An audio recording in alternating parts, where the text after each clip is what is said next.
Olá! Em novembro de 1940 ocorreram diversas conversas entre a Alemanha e a União Soviética sobre uma possível entrada do país no eixo, e pouco depois a Alemanha apresentou um mapa mostrando as futuras zonas de influência divididas entre os 4 principais países da facção. Nesse mapa a Alemanha propôs para a União Soviética o controle do Irã, do Afeganistão e de partes da Índia. Caso a União Soviética concordasse, o país estaria oficialmente no eixo. A União Soviética não se mostrou muito contente com as zonas de influência oferecidas, e apresentou uma contraproposta em que propôs zonas de influência no Iraque e Bulgária. Se a Alemanha concordasse com essa proposta, os soviéticos entrariam no eixo, porém a Alemanha não respondeu essa nova proposta e deixou a entrada soviética na facção de lado. Aqui no nosso universo das histórias alternativas será diferente. Vamos fingir que, em vez de ignorar a contraproposta soviética, a Alemanha aceite os novos termos, incluindo a Bulgária e Iraque na zona de influência soviética. Assim, a União Soviética entra oficialmente no eixo em novembro de 1940. Em 1940, o Exército Vermelho tinha por volta de 4 milhões de soldados, em sua maioria muito mal equipados, porém esse grande número faria total diferença. O ano é 1941.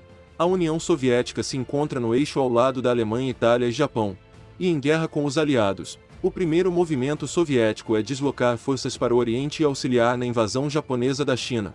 Mesmo com a infraestrutura precária do leste soviético, seriam deslocadas tropas. E em abril de 1941, aproximadamente 800 mil soldados soviéticos estariam lutando contra a China. Com uma entrada soviética, os problemas petrolíferos da Alemanha seriam praticamente inexistentes. Os campos de petróleo do Cáucaso poderiam ajudar a suprir a máquina de guerra alemã, com seus aviões, tanques e submarinos podendo atuar com eficiência máxima. Sem ter que deslocar forças para a preparação da Operação Barbarossa, a Alemanha poderia se focar totalmente contra os aliados. Os bombardeios contra as cidades britânicas continuariam com alta frequência, já que os aviões alemães não estariam lutando no fronte oriental, e o Afrika Korps no norte da África poderia receber o combustível necessário e reforço de tanques. Com os reforços de blindados e o combustível necessário, o Afrika Korps comandado por Rommel teria diversas vitórias na luta contra os britânicos no Egito, avançando grandes territórios e podendo até mesmo tomar o Canal de Suez junto aos italianos. Vendo o sucesso e poder do eixo, a preocupação dos Estados Unidos aumentaria e provavelmente o país se juntaria mais cedo aos aliados, entrando na facção por volta de maio de 1941, mesmo sem o ataque japonês a Pearl Harbor. Os alemães e italianos conseguiriam tomar todo o norte da África e partes do Oriente Médio, porém chegando na região do Sudão provavelmente as linhas de suprimentos do eixo estariam muito distantes e avançar mais para o sul seria complicado. Assim, o eixo focaria em manter o controle de todo o norte da África e do tão importante Canal de Suez. Com o Canal de Suez nas mãos do eixo, a pressão alemã sobre a Espanha aumentaria, já que uma invasão de Gibraltar poderia tornar o Mediterrâneo praticamente inacessível para os aliados. Sob ameaças de uma invasão alemã em 1942, a Espanha se junta ao eixo, lembrando que sem a invasão da URSS a Alemanha teria mais de 3 milhões de soldados disponíveis, o que poderia tornar a invasão da Espanha muito mais fácil. Mesmo tendo uma ideologia aliada aos alemães, a Alemanha não hesitaria em invadir, já que nesse ponto o controle de Gibraltar é de extrema importância. Estamos em 1942, com a entrada da Espanha rapidamente Gibraltar é invadida e os aliados agora estão praticamente isolados do Mediterrâneo, facilitando o transporte de suprimentos do eixo para seus domínios no norte da África. Mesmo com os soviéticos no eixo, a Operação Leão Marinho ainda seria impossível. A marinha soviética não era tão forte e não conseguiria fazer diferença significativa em assegurar o Canal da Mancha. Por volta da metade de 1943 seria difícil a China resistir à pressão soviética e japonesa e provavelmente o país acabaria negociando um armistício. Assim, o eixo teria o controle sobre toda a China e o Japão focaria em ofensivas no Sudeste Asiático, conseguindo o controle das Filipinas, Malásia e parte das Índias Orientais. Com a pressão japonesa, a Tailândia entraria no eixo, assim como a Alemanha forçaria os países dos Balcãs a se juntarem também. Logo depois do fim da invasão da China, a União Soviética envia um ultimato e anexa os Bálticos.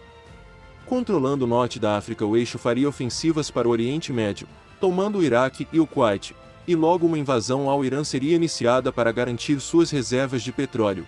A União Soviética avançaria pela sua fronteira com o país enquanto a Alemanha e Itália invadiriam pelo Iraque. Enquanto isso, no Pacífico, a batalha marítima entre japoneses e americanos seria muito mais acirrada, já que agora o Japão possui o petróleo necessário para suprir grande parte de sua marinha.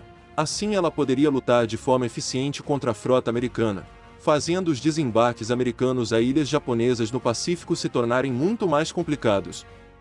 Com a queda do Irã no início de 1944, alemães, soviéticos e japoneses começam uma investida contra a Índia. A ofensiva tem muito sucesso inicialmente, porém com a chegada de reforços dos aliados o ritmo do avanço diminui. 1944. Esse é o ano do dia D, porém sem a Alemanha estar com 3 milhões de soldados lutando contra os soviéticos, um desembarque dos aliados é impossível.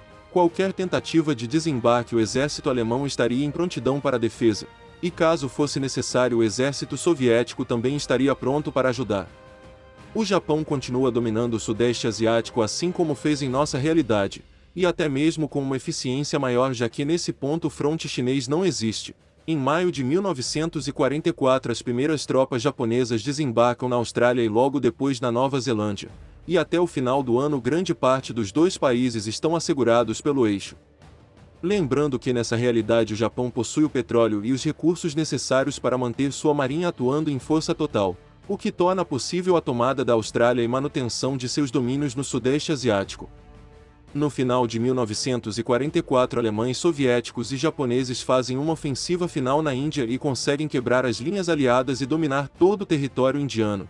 E agora, com mais tranquilidade, os italianos finalmente invadem e conquistam a Grécia e logo depois tomam Chipre e Malta, que já estão isolados há muito tempo de reforços britânicos, enquanto o Japão invade o restante dos territórios aliados no Pacífico.